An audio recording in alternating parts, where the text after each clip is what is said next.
Hello, everyone. Welcome back to another edition of To The Point podcast. Everybody's doing well on this Thursday. I'm here today. We're going to be recording two podcasts today. I'll be doing a solo one by myself right now where I talk about everything in the world of sports, hockey news around the NFL.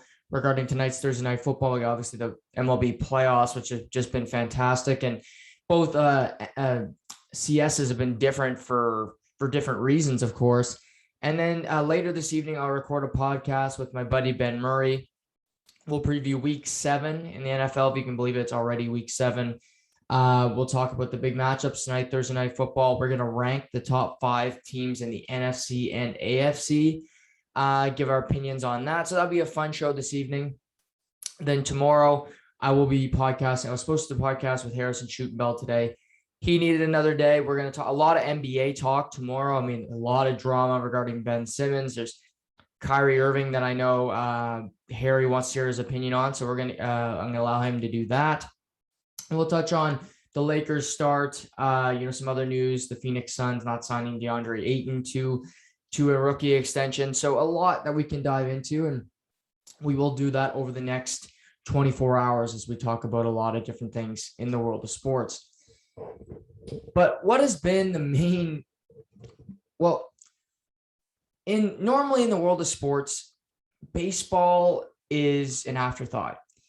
In the US, it's football, basketball, and you sneak in baseball on a show like Get Up in the morning when you need 5 seconds to fill airspace. And then in Canada, it's hockey, and then it's Raptors or Blue Jays. And you could say, well, baseball is always a topic of conversation in Canada. Well, it is, but again, it isn't, because you're only talking about one team when you'd hope ESPN, Fox, etc. would cover every team, but as we know, that doesn't happen. But baseball has taken center stage here. I'm not saying it surpassed the NFL. Nothing does, even for me. But it has grown this postseason, and we've seen some really riveting baseball. I mean, it doesn't hurt that your playoffs commence with Yankees, Red Sox. And it doesn't hurt that you see the two best teams in baseball meet in the second round, which shouldn't happen. But you get Dodgers, Giants, both with 109 wins. They got to settle a score in Game 5. Who's not going to sign up for that? But also, you get some intriguing matchups. Just on the surface, you got Astros, Red Sox. Well, why is that interesting? Well, the Houston Astros have always been interesting. The cheating scandal in 2017. You have Jose Altuve, who went from this beloved figure to the figurehead of cheating. Is he really a great player? Is he a great hitter? It's always been up in the air. Then you have the Red Sox, American League East, Fenway Park. The city of Boston just produces champions. So you're going to have interest level from people from Canada just out of pure hatred. You'll have interest from people in New York and elsewhere because why the Red Sox again? We hate the Red Sox. And then you look at the other side. Well, of course, the Dodgers are always going to get fanfare. The Los Angeles Dodgers, they're like the Yankees. Every pundit on ESPN who doesn't review baseball before they pick the season said it'll be Dodgers, Yankees in the World Series. And who knows, maybe one day, eventually they'll be right. But the Atlanta Braves aren't the sexiest, but the reason I say it has appeal is because the Braves and Dodgers met last season in this very series. And producing great teams can create interesting matchups, and building teams year over year that are great can result in matchups that you see every other year. And that's what's happened this year. Braves, Dodgers, again, in the NLCS. What happened in the first 2 games of last year's series? Oh, wait, the Atlanta Braves won. They're up 2-0. This season, mem shows. Game 3, the Dodgers won that series. The Dodgers won that game. In Game 4, the Atlanta Braves responded and won Game 4. And over the past 2 nights, the same script has been written. The Atlanta Braves have a 3-1 lead in the series. just like they did last year at this very time. And that is so interesting because the teams are very different. I mean, the Los Angeles Dodgers have Max Scherzer on their roster. He was on the Washington Nationals last year, not even in the postseason. One of the greatest pitchers in the history of the game. That might be a change. The Los Angeles Dodgers don't have Clayton Kershaw, who did finally show up in the postseason for them last year, albeit with a few hiccups, but he did pitch fairly decent in the postseason last year. He's on the IL. He's not going to be available. Max Muncie, who had a coming out party in last year's postseason, has a UCL problem in his elbow. He's not going to be playing. He's not on the roster. And yet we have this, the Dodgers are in the same position. The Atlanta Braves, their best player, Ronald Acuna Jr., center fielder extraordinaire, who might be on the best contract in baseball, making $10 million a year over the next 10 years, I might add, tears his ACL in early July. Not available.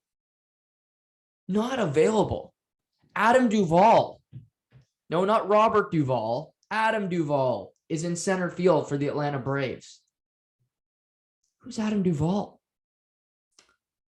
Marcell Ozuna, who led the team in home runs last season. Doesn't hit for average, but he can hit out of the park, I'll tell you that. Who hit 2 home runs in the Dodgers series, I'll add. Has not played since May. And also, Mike Soroka, who 2 years ago finished top 3 in Cy Young voting while winning Rookie of the Year from Edmonton, Alberta, tore his Achilles for the second time in 2 seasons in spring training. And through all of that, through all these transitions, through Cody Bellinger hitting 165 in the regular season, Albert Pujols coming off the bench for the Dodgers. What? They are in the same spot. So much has changed, but yet nothing has. Because a year later, we fast forward a year through an entire 162, through a wild card game, through the NLDS. We are in the exact same position we were last year. And the Braves lead 3-1. And I'm a component that in sports, predominantly in baseball, momentum does not exist. I know a lot of people are contrary to that, and I see the opposite viewpoint of that because the Braves were up 3-1, then the Dodgers won 3 straight. And in 2010, the Boston Bruins had a 3-0 series lead on the Philadelphia Flyers. The Philadelphia Flyers came back to win that series in 7. The same happened to the San Jose Sharks in 2014 against the eventual Stanley Cup champion LA Kings. So maybe, again, I don't think it exists because game to game, things change. It's not the same. And baseball is a perfect example of that because your momentum is based on the starting pitcher that night. What happened last night? You look at last night, the Dodgers win game 3. Cody Bellinger hits a 3-run homer in the bottom of the 8th off Luke Jackson. And then Mookie Betts doubles. It brings in the winning run. Kenley Jansen strikes out the side. Took him about 20 minutes, how long he takes between pitches, but he got the job done. You'd think the Dodgers had the momentum, right? Well, it was 4-0 Braves by the 4th inning. And you'd think, well, the Dodgers won game 3. They'd have the momentum at home the next day. Also, just throw this in here, the Dodgers had Julio Urias on the mound, who won more games this season than anyone in baseball. So why wouldn't the Dodgers win that game? The Braves had a bullpen game. Yanoa got scratched from his start. They went with a bullpen just to run it through, just for context. They went with Jesse Chavez, who pitched the day before, clean inning. Drew Smiley, Chris Martin, AJ Minter, Tyler Matzik, Will Smith. complete bullpen day against Julio Urias, who postseason and regular season has 22 victories, most in baseball. He went 5 innings, 8 hit, 5 earned. We'll talk about the other series and how are the bats better than the pitching and where that goes. But it's 3-1 Braves. Are the Dodgers out of it? No. Because what did I just go through? A timeline. What happened last year? The Dodgers came back being down 3-1. What hurts them? Well, they play tonight at Chavez Ravine. If they win tonight, they go to Atlanta. That's the difficult part. Game 6 and 7 last year were played at Dodger Stadium. To go on the road and win both those games would be a tough task. Can this team do it? Of course. I think they can. Because you look at the game tonight, game 5 at home. It's going to be Max Fried. Still haven't announced a starter for the Dodgers. I think they'll go. I wouldn't throw Scherzer on short rest, but I consider it. But Max Fried, this is who you want on the mound for Atlanta. Tonight is the game. I'll make this prediction right now. I believe that if the Atlanta Braves lose tonight, the Dodgers will win the series. In 7, of course. They're down 3-1. It happened last year. And again, it's 2 games in Atlanta. But Max Fried is a pitcher. He's a stud. I don't want to go back. And you got guys on that roster who knew what it was like last year. Freddie Freeman, Dansby Swanson, Austin Riley, who's emerged as just a stud, and he can play the third base at an elite level as well. They were all there last year. You know what creeps into that mind more than momentum? Memories. Oh, crap. What? If we lose tonight, we're in the same position we were last year. Winning tonight is imperative for Atlanta. Get a break. Hopefully, you hope Astros Red Sox go 7. They bludgeon the hell out of each other, and the pitching is just so beat up by the time you get to the World Series that you have the upper hand. But TCB, as Kramer said about working at Brant Leland, taking care of business. That's what he did there. That's what the Atlanta Braves have to focus on tonight. TCB. Finish the deal. Because even without Max Scherzer, even though Urias got his ass blown up yesterday, Scherzer and Walker Buehler, when they want to be, are elite. Now, Charlie Morton would be great to throw up on the mound. Charlie Morton was okay in game 3. He didn't decide the win or loss, but he's a good pitcher. But he pitched last year in the World Series against the Dodgers in game 3, and he lost that game. So I take care of business tonight. I would. But I look at the important pieces. You know, Justin Turner is out for the Dodgers. He's got a hamstring problem. That hurts, no doubt. He's one of the most important players the last number of years for the Dodgers. But looking at their lineup, other than pitching, which I've just gone through, is the most important thing that you can add. Trey Turner, wake up. You're batting 167 in the series, 182 for the postseason. You got 1 RBI. He scored 1 run, Trey Turner. Hello. Corey Seager, you're batting 205. Come up with some big hits.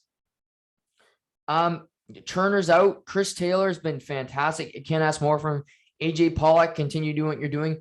Just timely hits. Pujols, Steven Souza Jr. You're in a pinch hit situation, come up big.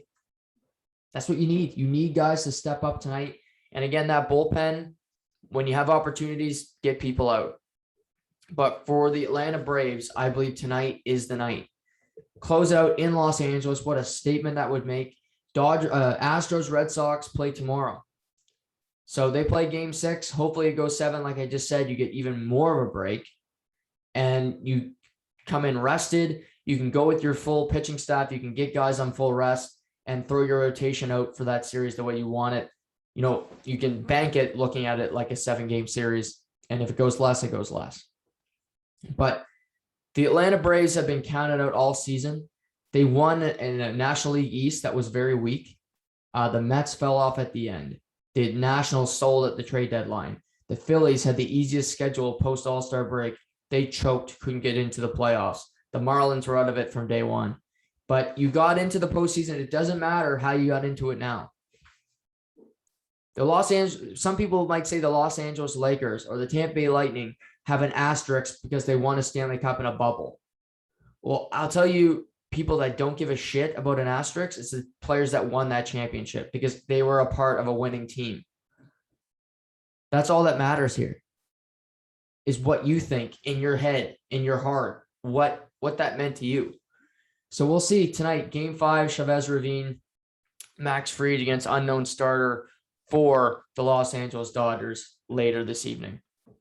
The other series, what a series. I mean, just a crazy turn of events where in the first 3 games, the Boston Red Sox couldn't miss. They had 3 grand slams in one series. That's history of baseball. That's as good as it gets. They were scoring runs at a record pace through the first 4 games. And through the first 3 games. And then we got to game 4 where the game broke open, but it's not what you expected. We had the Red Sox leading into the 8th inning of that game. Bogarts had homered, Devers scored in the first inning. We went that's 2-1 until the 8th. And then the Astros still have clutch hitters. Jose Altuve hits a home run in the 8th. And then in the 9th inning, with two outs, the Astros scored 7 runs.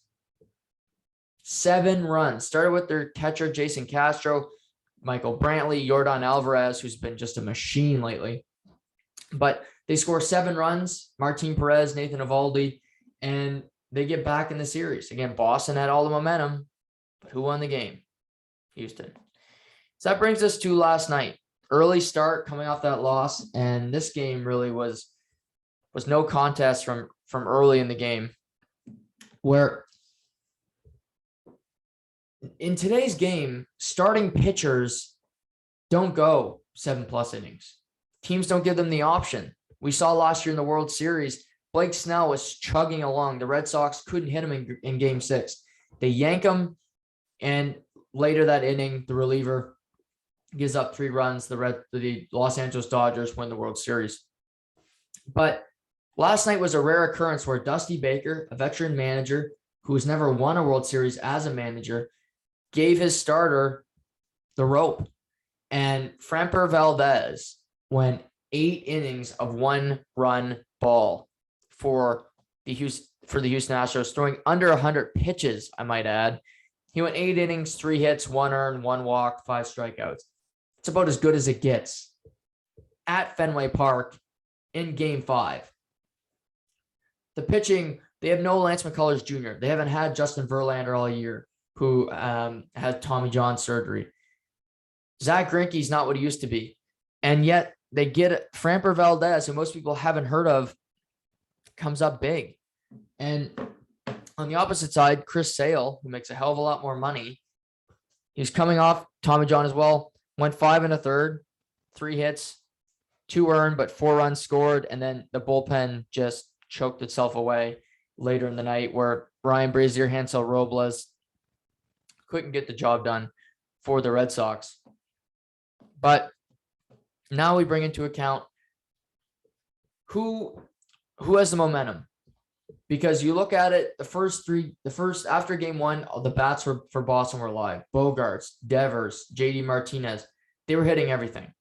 They lost last night 9-1. They lost 9-2 in game 4. 3 runs in 4 games, 18 for the Astros. Yordan Alvarez has 4 earned over the last 2 games. He had a homer and a double. He scored the first 3 runs of the game.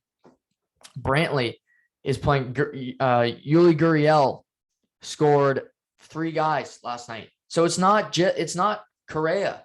Altuve dingered the night before. He didn't have an RBI last night. Neither did Alex Bregman. It was the complementary pieces for the Astros. So now we say, well, we've seen the complementary pieces come up big for the Astros. How did they do? Do they step up and close it out in game 5, or Nathan Eovaldi will go against Luis Garcia, who has not been good in this postseason for the Astros? Eovaldi got blown up in relief the other night. But both, the Astros, again, it's about momentum. They're at home, so that helps them, of course. But these Red Sox are resilient. They haven't had good pitching all year. They snuck into the playoffs on the last day of the season, game 162. But I look at this team and say, Devers, he's done a lot for them all year. But he's probably the most important player other than a pitcher, because what happens in this series is if you can jump on it, if you get a 3-0 lead, the game's over. Teams aren't coming back because I don't know if the bats just fall asleep or it's just like a pitcher just gets hit with a wave of just a plague, and then he starts getting blown up, particularly in Houston, because they're giving up 12 plus a game. When they lose, they get blown out bad. But every game in the series hasn't been that close. Game 1 was 5-4. Since then, it's just been a blowout after blowout for the winning team. So I look at the Red Sox. You bat first.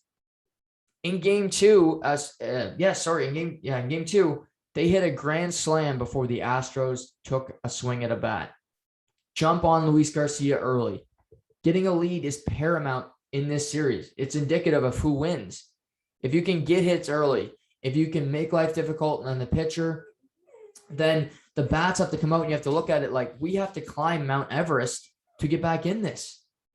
We have to score 4+ runs, probably more than that because our pitchers are getting blown up, but it's a war of attrition. Both these teams don't have great pitching stats. Valdez pitched great in game 5, but Greinke in game 4 couldn't give them 4 innings. Eduardo Rodriguez is not a great pitcher, but it's Boston's best option at this point. Chris Sale is not their best option because he's coming off Tommy John and he seems to have problems every time he hits the mound. So I look at this and say the bats, most times the winner of the series will be based on pitching. And as good as Valdez was last night, it gets overshadowed because of the score of the game. He didn't have to be brilliant, even though he was, because he had 9 runs of run support. And that's been the case for Rodriguez and a lot of these guys for the Red Sox and their victories, where I look and say, okay, yeah, you pitched pretty well, but you had a long leash here. You could have given up 4 or 5. You still win the game by 4 runs.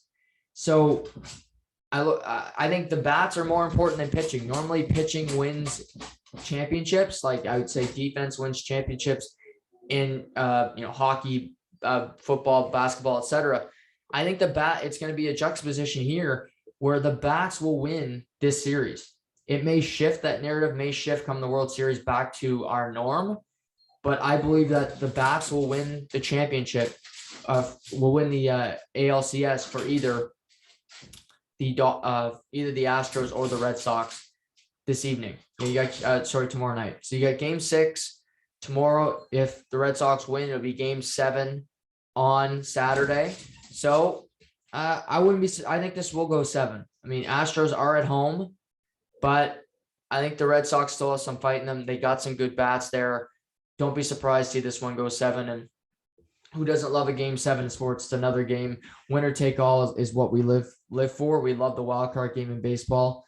And that's kind of where I think this is going here. Baseball's been fantastic. And it's had some drama, of course, but nothing like the NBA. And the NBA season is upon us. There's storylines galore. The Los Angeles Lakers, how are they going to incorporate Russell Westbrook into their system with Anthony Davis and LeBron James? Can the Brooklyn Nets win a title without Kyrie Irving? They got 2 of the best players in the world with Kevin Durant and James Harden, but is that enough? Do they have, without that third piece, with great veterans like Paul Millsap and LaMarcus Aldridge, can that win a title? That remains to be seen. But the biggest drama through it all is in Philadelphia. And it all resolves around, Ben Simmons, the point guard from Australia, you can love or hate him. He's got some great traits. One of the great passers in the game, a great defender, a point guard that's 6'10", that can defend anybody. It looks like Adonis. I mean, his body's just sculpted. But if you remember last year, second round of the playoffs, game 7, he had a dunk right in front of him, right under the rim. And little Trey Young, who might be 5'9", 5'10". I don't think he's 5'10" because I'm 5'11", and I'm much taller than him. So a much smaller man, a foot taller than this guy in front of him. And he passed it out of the paint. He decided not to try to dunk, potentially get fouled, because he was so scared of the free throw line. And just to put this into perspective, in those 7 games, in all the fourth quarters, he took 3 shots the entire series. 3 shots in 7 fourth quarters, where he played at least 9.5 minutes in every one of those quarters. It's a lot of minutes. And after that game 7, where he was a disaster from the free throw line the entire series, shooting under 20%, Doc Rivers, the head coach of the Sixers, obviously a champion in Boston, was asked, Doc, can you win a championship with Ben Simmons? And he said, I don't know. Candid and honest answer, the right answer. However, this was a situation where he had to lie. He had to say, yes, of course. It was just a rough night. We lost. We were first in the East. We won close. We won 60 games this season. It was a tough battle all year, but I think we can come back from this and win a title. Heat of the moment, frustration after watching a player just self-destruct like no other in a series. He gave us honest opinion. And nobody's going to complain about somebody being honest in the media more than me. I love authenticity. That's me to my core. I try to give that to you guys every day. And I love it. And they asked Joel Embiid, what was the turning point of that series? He said, well, when Ben, he didn't say Ben, he said a guy didn't go out for a shot. They went down, scored, and then we came back, and it was over from there. So basically, they're both saying, yeah, Ben was the reason we lost this series. Fair argument. Embiid wasn't great in some of those games, but Ben Simmons was a no-show from tip. So over the summer, it was all about Ben Simmons saying, I don't want to play in Philly anymore. I feel disrespected by Doc. I feel disrespected by Joel. I don't want to be here. He held out beginning of training camp, missed some games, but he was not getting paid. Didn't love that. Who doesn't? And he shows up on a Monday night, not telling any personnel that he will be there. GM Elton Brand had to go down and meet him, pass his COVID protocol, and he's with the team. But then there's the incident on Tuesday where there was video of him practicing. First of all, he's in pants practicing, and I'm like, okay, this is a problem. And then you can see in the video, in his pocket is his cell phone. And unless you're on a treadmill and you want to count your steps, like somebody I know, you usually don't work out or, play a sport with your cell phone in your pocket. You don't see that. You don't see guys on the bench with their phone in their pocket. So he was promptly, then Doc asked him to compete in a drill. He said no, and he was promptly kicked out of practice. And it was announced yesterday that he was suspended for their opener last night. And the saga continues. And then Joel Embiid just put more oil on the fire. I love this. He said, we're not here to babysit anybody. I don't care about that, man. I'm just going to try to win with who's here. And he's made the situation only worse, I'm sure. But I give Joel Embiid a ton of credit, and I don't think he should be. Ben Simmons, first of all, is acting like a complete baby here. You're 25. You're a grown man. You have another 4 years on your contract. You're getting paid handsomely. You're getting paid handsomely to play in the NBA when you can't shoot and you suck from the free throw line. NBA players that can't shoot free throws drive me crazy because that's something you should just be able to do. It's a free throw, and you can't do it. The big men, like LeBron James, it almost makes me not want to think he's a great player because he's so pathetic from the free throw line. His career average is 72%. That's terrible. 72? He should be a 90% free throw shooter. Michael Jordan was 89. Probably should have been higher if you think about it. Kevin Durant normally shoots 94 to 95% every season. But, so Ben Simmons, you can't shoot. You can't shoot free throws. Yes, you're a great defender. Yes, you're a great ball handler. Okay, great. But I don't want you as my point guard. And he wants out of Philadelphia. Joel Embiid's right. He is petulant. He is being a baby. And most media people would say, you know what? Joel should have shut up. He's making the situation worse. I'm not going to say that because I love this drama.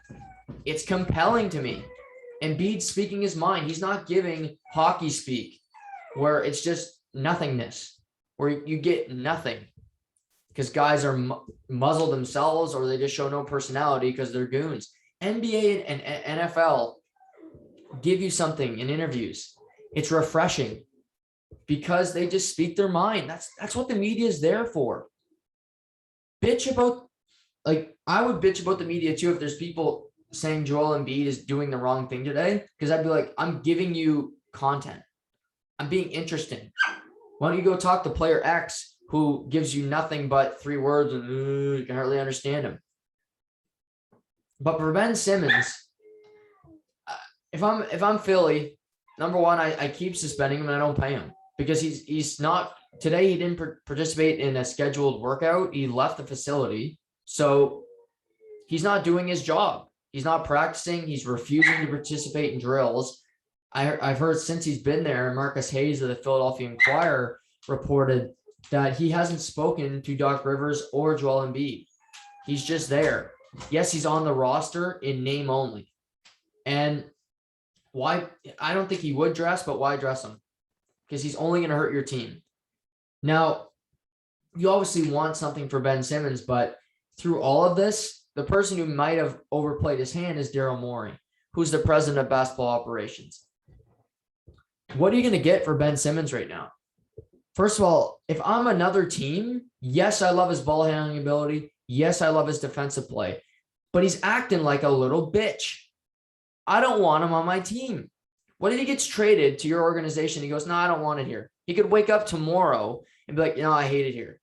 Because he just smells of entitlement. He just sounds like he wants to go to an LA team. He was dating a Kardashian, thinks he's a big shot. Well, do you think he's going to love it in Cleveland?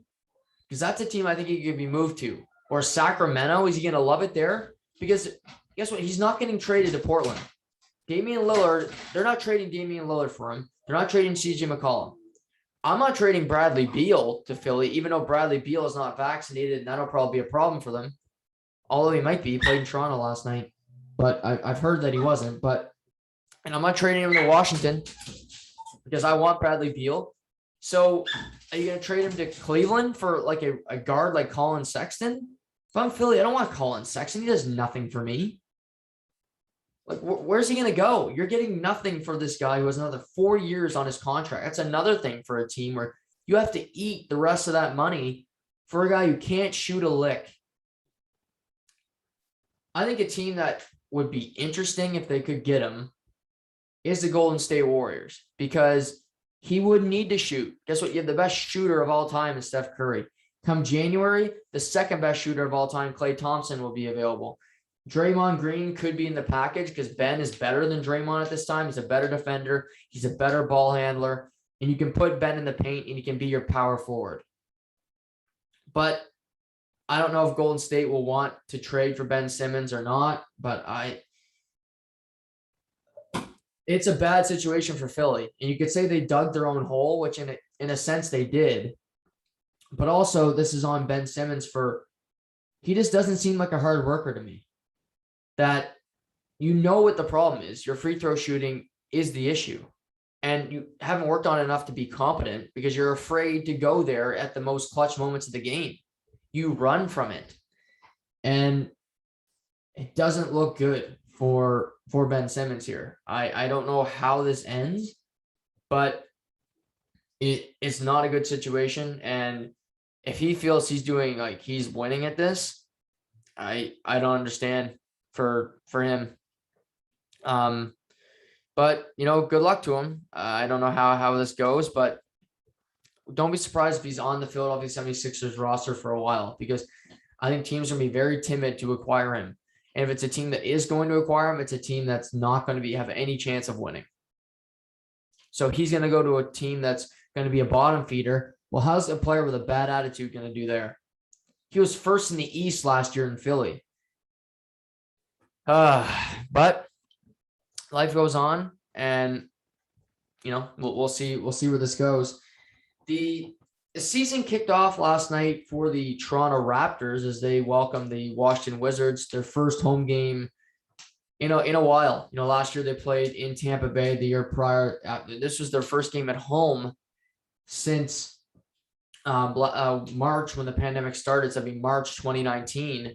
So it's been a minute for the Raptors, because they had entered the bubble, and then they played in Tampa last year. So they were home last night. Great crowd. Not the result they'd want, because the Washington Wizards came to town and put a beating on the Toronto Raptors. The score ended up being closer than it should have been, because last night it was just a beat down from the Washington Wizards, where they won 98-83.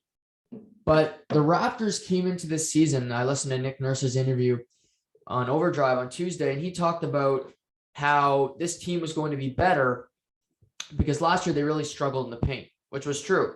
They gave up a lot of offensive rebounds, and they were going to rebound better. They were going to get more offensive chances, and they were just going to play better defensively. Well, you could argue they played better defensively because Washington did not shoot well as a team. Just eyeballing it, they didn't shoot the ball well last night, but they shot 44%, which isn't terrible. It isn't great. However,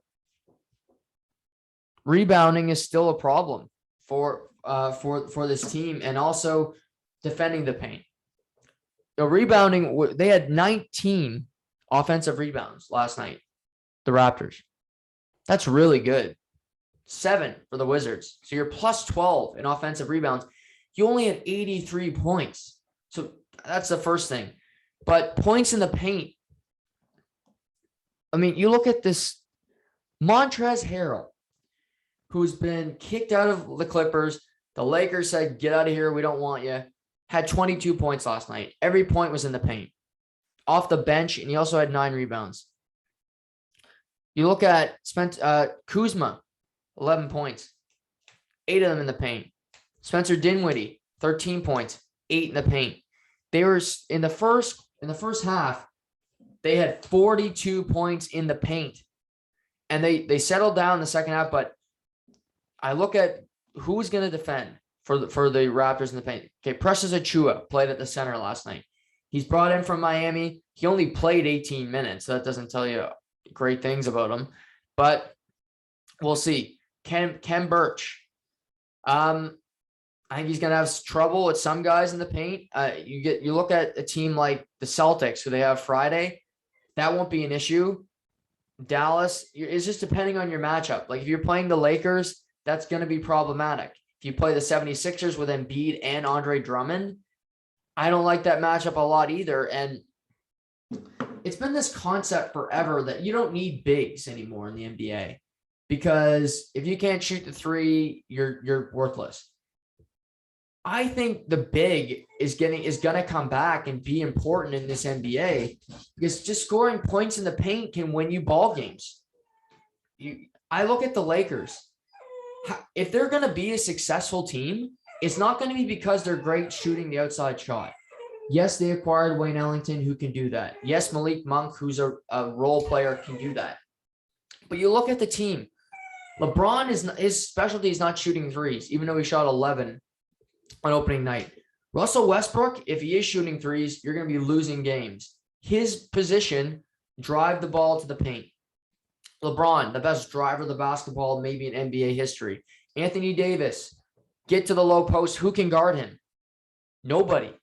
He should be in the paint the entire game. Do not lurk out. Play in the paint. And That's how they're going to win. And you look, they lost to the Golden State Warriors. They don't have anybody in the paint that can defend that. Draymond Green's a good defender, not against Anthony Davis, especially not in the paint, maybe in space, but Davis can take anybody from there. Dwight Howard should be able to score in the paint. LeBron, Russell Westbrook. I could go on and on. And you look at that roster, if you can play really good in the paint, you're going to win some ball games. And another example last night to me is Knicks Celtics. It went to double overtime. So obviously it's a close game. But Mitchell Robinson had 17 rebounds. Julius Randle had 8. These Obi Toppin had 5. It's these big guys that can give you boards to win games. When in contrasting that, Tatum had 11 and Robert Williams had 10. But all the rest of these rebounds for Washington are small guards. They're not going to be able to do that all year. The Pelicans with Valanciunas and when Zion Williamson comes back, that should be a strength. Valanciunas had 12 rebounds last night. The next closest rebounds was Jackson Hayes with 6 off the bench. That's not going to work. But to me, that's something we're going to watch this year is just rebounding and guys in the paint. The Utah Jazz were really successful because they have Rudy Gobert, who got 21 rebounds last night. They got Bogdanovich. O'Neal can rebound. Hassan Whiteside, who's their new backup center, had 10 in 19 minutes. I believe that teams that can rebound will have success this season.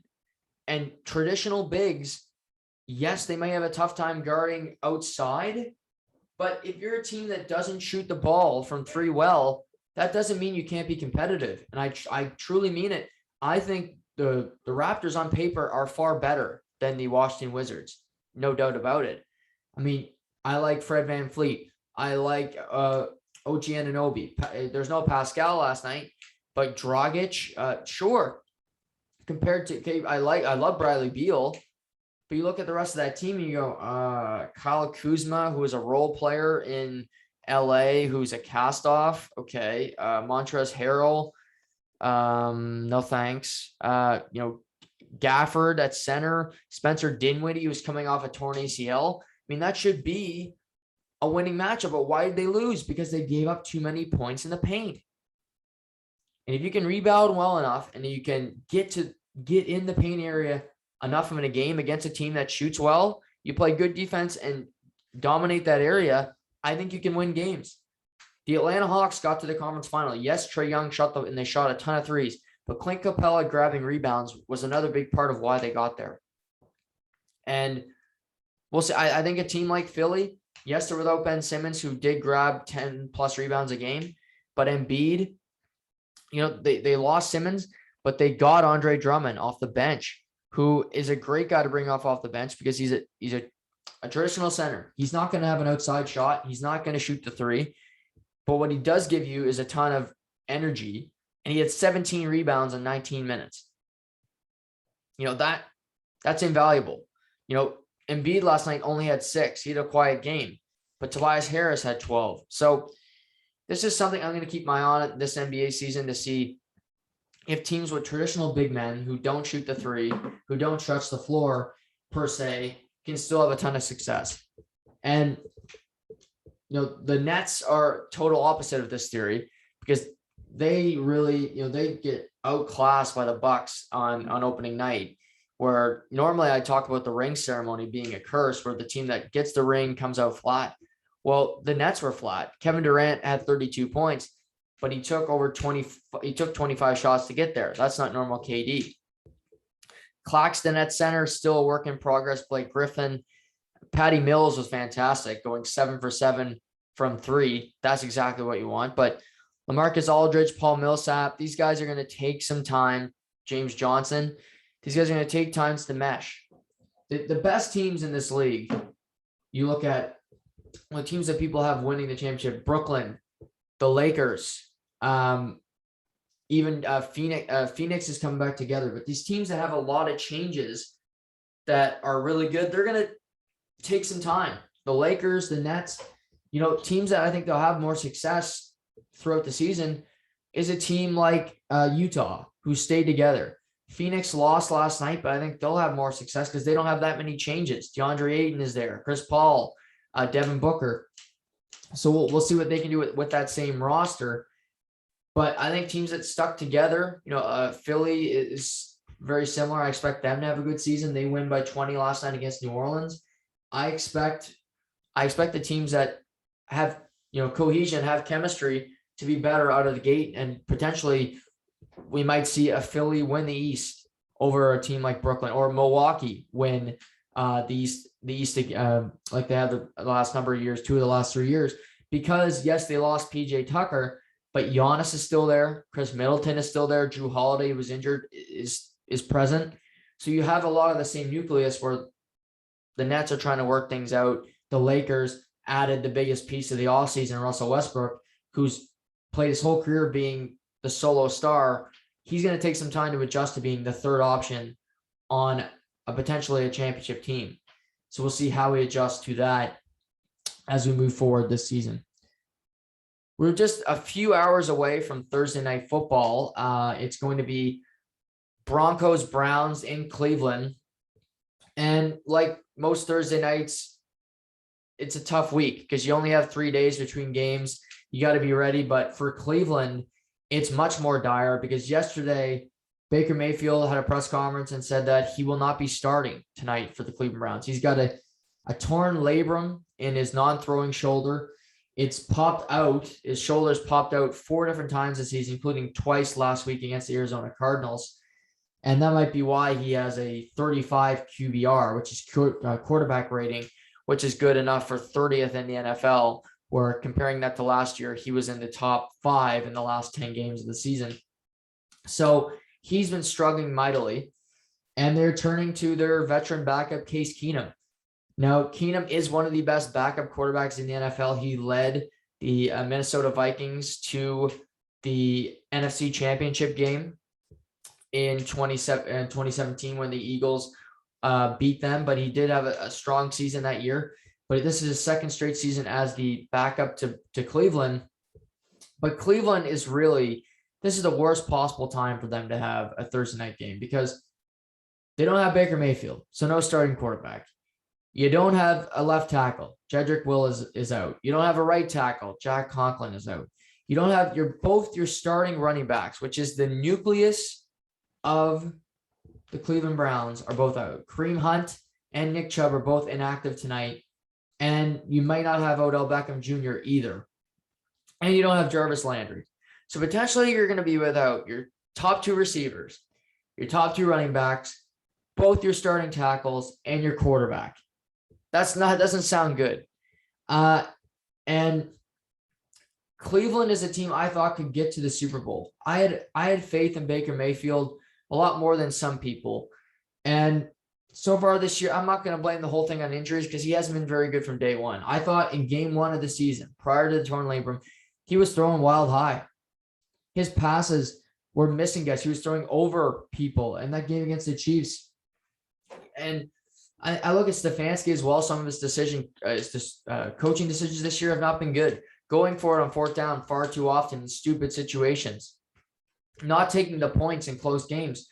Stay in the game. Don't lose the game for your team. And they just haven't had the connection they had last year, Mayfield and Stefanski, where they had some stability. And now they're 3-3. You have all these injuries, and it looks like the season is cratering here because not only are you 3-3, yes, you might lose tonight, you're 3-4, but you're in one of the toughest divisions in football.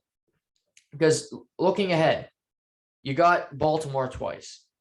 So that means you got to play Lamar Jackson twice. The Browns have the best record in the AFC, second best record in football at 5-1.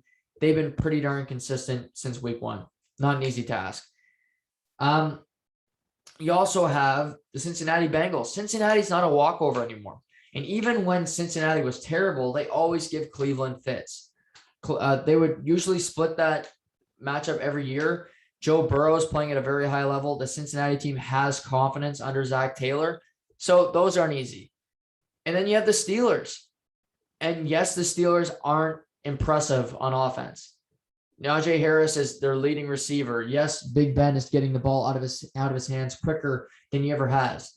But Pittsburgh still has an elite defense. We saw what one Watt brother did to Mayfield last week. If he is available to play, what will TJ, the better Watt brother right now, do to Baker Mayfield in that non-throwing shoulder? I don't think it'll be good. So just looking ahead, that this thing might get ugly before it gets better. And they got Denver tonight. And Denver's been disappointing. They win their first 3 games. They've lost the last 3. They're not exactly healthy either. Teddy Bridgewater is a game time. He's a 50-50 to start tonight. So we might see 2 backup quarterbacks tonight, where we'd see Case Keenum, the long-term veteran, and the third-year quarterback out of Mizzou, Drew Lock, tonight for the Denver Broncos. So if that happens, craziness might erupt in Cleveland, where we see 2 guys that have no business start tonight. But I look at this as a big opportunity game for both these teams, because they're both in very tough divisions. The Broncos have to deal with the Chiefs down the line, and they have to deal with the Raiders, who they got spanked by last week. I mean, looking ahead, Browns have the Steelers next weekend. Not an easy game. The Broncos have the Washington football team, a slightly easier game. So if the Broncos can escape with a victory tonight, you beat Washington, you're 5-3 after 8 weeks. You take that. Browns follow it with Cincinnati. Again, not exactly ideal. Broncos are at the Cowboys.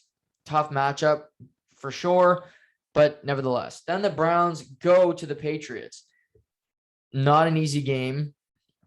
Broncos got the Eagles, a slightly easier game. So you could win that. You're 6-4. I'm just trying to, again, every game can change, but I'm just going through the exercise here with all of you.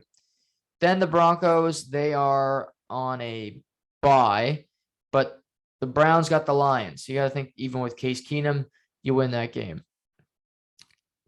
Browns then play the Ravens on Sunday Night Football. Broncos got the Chargers in Denver. Not an easy place to play. I think this game, the Browns season is really teetering. And I thought they could go to the Super Bowl, and I might have been wrong that the team in their division is going to go to the Super Bowl. It's just Baltimore. Now, I've always been a big Lamar fan, as you guys know if you've listened to this podcast. But I had more faith in the Browns, and tonight's game is interesting because it's Thursday night. It's a short week, and we'll see who we see at quarterback, but also how does Case Keenum play? He hasn't played in 2 seasons. When it comes to a game, when he was in Minnesota, he was a very competent quarterback, and I do think he's a good backup. So we'll see what he brings to the table tonight with the limited run game. Can he be effective at quarterback? With Teddy Bridgewater, he's got a foot problem.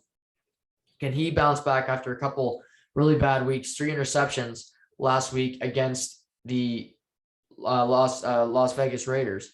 So it not going well for either of these guys, that's for sure. But also, news around the NFL. This is breaking. Browns activated Jarvis Landry. So he could possibly, Adam Schefter's born, he could possibly play tonight. So that's a interesting development. So yeah, that's interesting.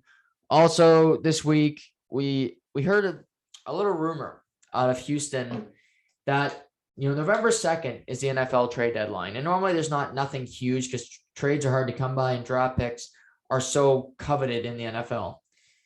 But the Miami Dolphins and the Houston Texans have been linked forever because it's been reported that Deshaun Watson wants to be a Miami Dolphin. He wants to be the new quarterback of the Miami Dolphins.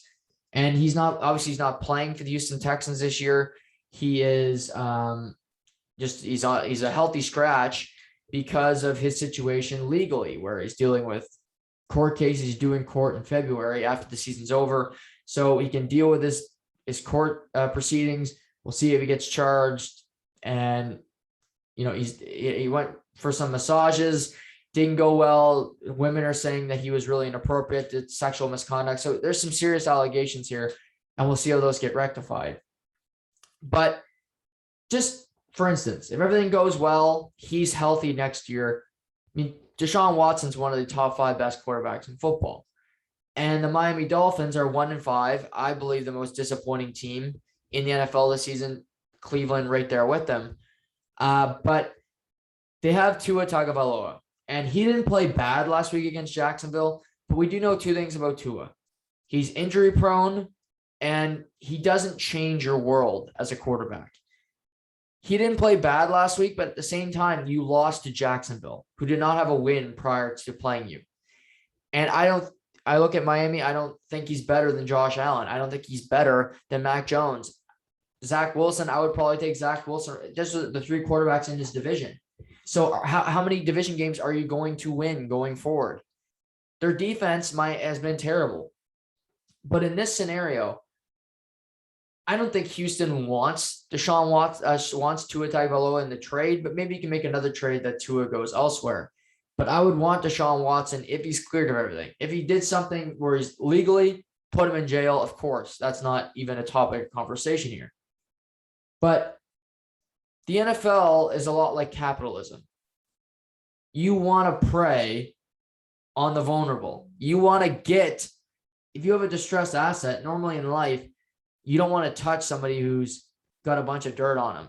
And he's like, oh, that guy smells. I don't want to go talk to him or that woman. Well, in this case, Deshaun Watson's got a lot of smell on him. But holy crap, he's really good at what he does. Okay, it's going to stink for like 4 months, potentially, maybe longer. But you know what? I'm willing to put up with Jerry Seinfeld's BO-ridden car if I know there's a Ferrari down the road. And I think that's where the Miami Dolphins are at this crossroads here, saying November 2nd trade deadline. And Houston, I'm sure, wants to get him the hell out of the building too, because you stink. You're 1-5. Get some draft picks, and we'll see where this goes. So it's rumored that this could happen prior to the deadline, that Deshaun Watson could be a Miami Dolphin. And I don't think he'll be dressed, because then the NFL is going to be put in a tough spot, because they didn't put him on the commissioner's exempt list. They didn't fine him. Nothing's happened. He's just a healthy scratch. He agreed to that with Houston. But if he's dealt, technically he could play. I mean, he's in shape. So Miami could dress him. But I don't think the NFL will let him play. But Miami's, I think this is a long play, saying this season's over. We're 1-5. We still got to play the Bills again. Like we're garbage. We're done. So maybe you let Tua play out the year, or you deal him somewhere else. Jacoby Brissett takes the lumps. Next year, we come in fresh. We build a roster that we like, and Deshaun Watson's our quarterback of the future, pending legal approval. And I would do it. I mean, of course. I don't think Tua Tagovailoa is the answer. I didn't agree with the draft pick at the time. To draft a guy with the 5th overall pick who had surgery on both hips is really alarming. And the Miami Dolphins, with Chris Greer at the helm, and I think he's been a very good GM. Also, he's one of the few minority general managers in the NFL. But the one thing, I don't care if you're black, white, yellow, indifferent, what you are. If you run the Miami Dolphins over the past 2 decades, you've been terrible at drafting quarterbacks. Or acquire them in trade. Chad Pennington, Chad Henne, developing Ryan Tannehill. Well, you stunk at it. Jay Cutler was an option. That tells you exactly how bad this quarterback room has been. They're not good at finding quarterbacks. You had a 5th overall pick in the draft. And to be fair to the Dolphins, and just being honest with you and my listeners, I watch a lot of college football. And I was not sold on Justin Herbert. He went 6th, the very next pick. And for the people throwing stones, well, his draft grades were not very good, because his senior season at Oregon was not impressive whatsoever. I watched a lot of football of Justin Herbert, and I said, I don't know about him. In that draft, I didn't think Herbert was going to be the best player, or that he'd be this good. Now, he's turned out to be this good, and you can look at development, what they've done to help him there, for sure. But I didn't think drafting Tua is a good thing. And this is another, I think, thing we got to talk about when it comes to NFL is, just because you have a top 5 pick and just because you need a quarterback doesn't mean you draft one. The biggest mistake you can make in a draft, and I've talked about this with my dad because he's always wanted me to get into management. You don't draft for need. That is the worst way you can draft. Now, if there's a quarterback and he's top of your list, or in hockey, and you have a center or a defenseman, goalie, whatever, and you have him graded the highest on your list and it works out, fantastic. You do not reach to draft for need. The Montreal Canadiens did this with Jesperi Kotkaniemi. How'd that work out? The Edmonton Oilers did this with Neil Yakupov, in my opinion. How did that work out? They need a need for a winger. That was the bill is good sold.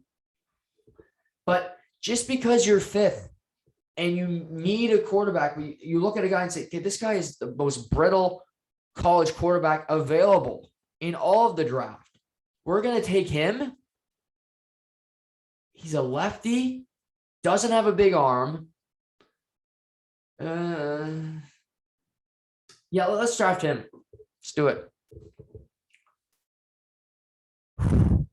Like, this will happen again this year. Might not be the Dolphins.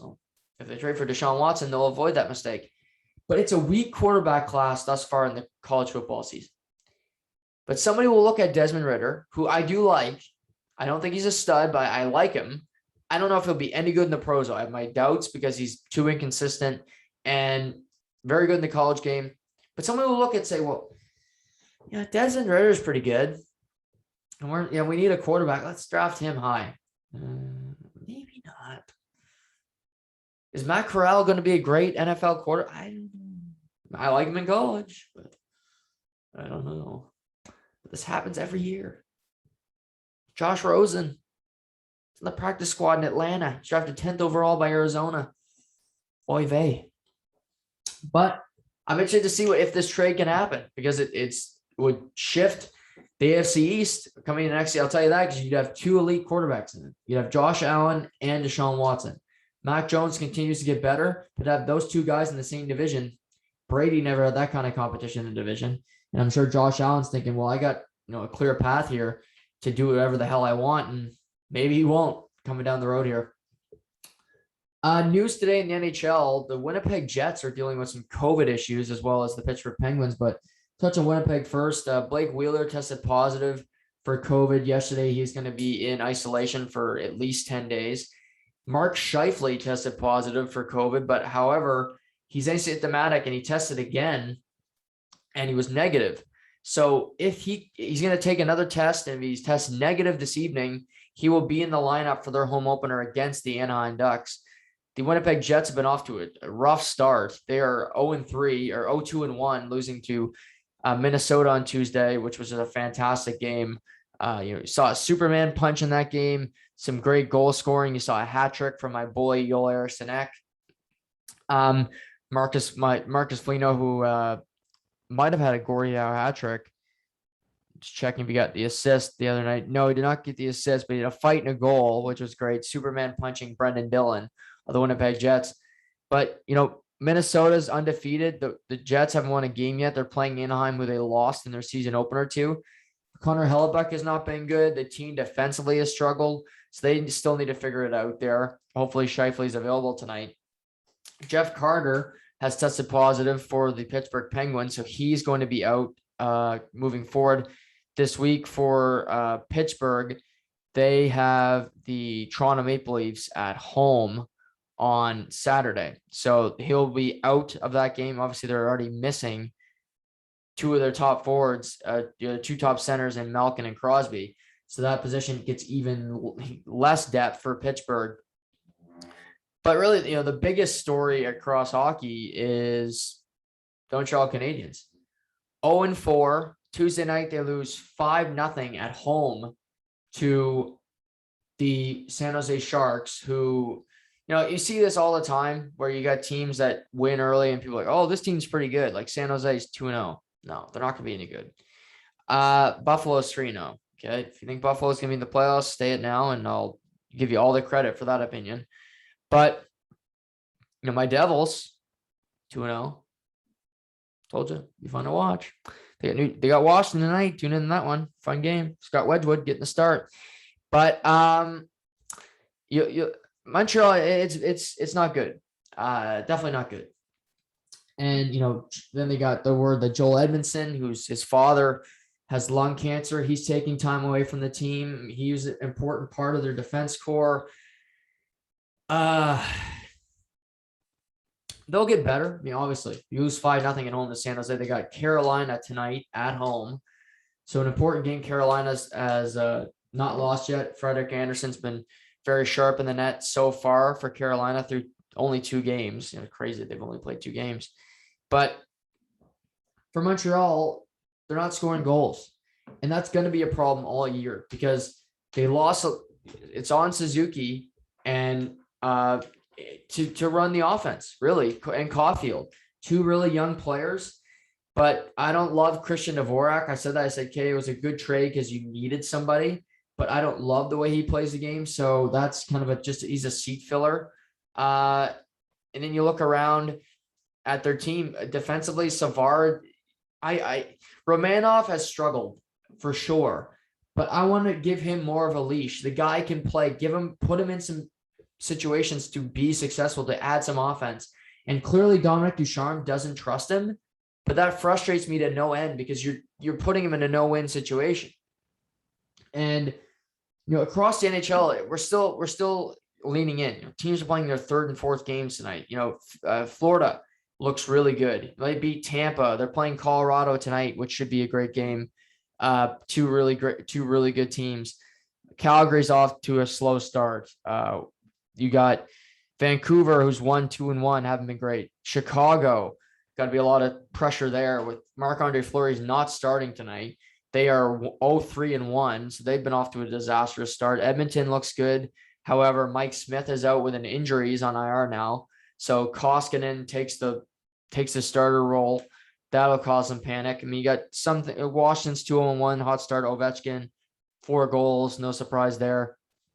The Toronto Maple Leafs get back on the ice tomorrow against the San Jose Sharks. They'll be on a back-to-back. Michael Hutchinson has already been confirmed as the starter. Philly, St. Louis. Credit to St. Louis because I do think that division is elite. And you look at that Central. You look at that Central where you got St. Louis, Minnesota, Colorado, Winnipeg. I think all those 4 teams are really good.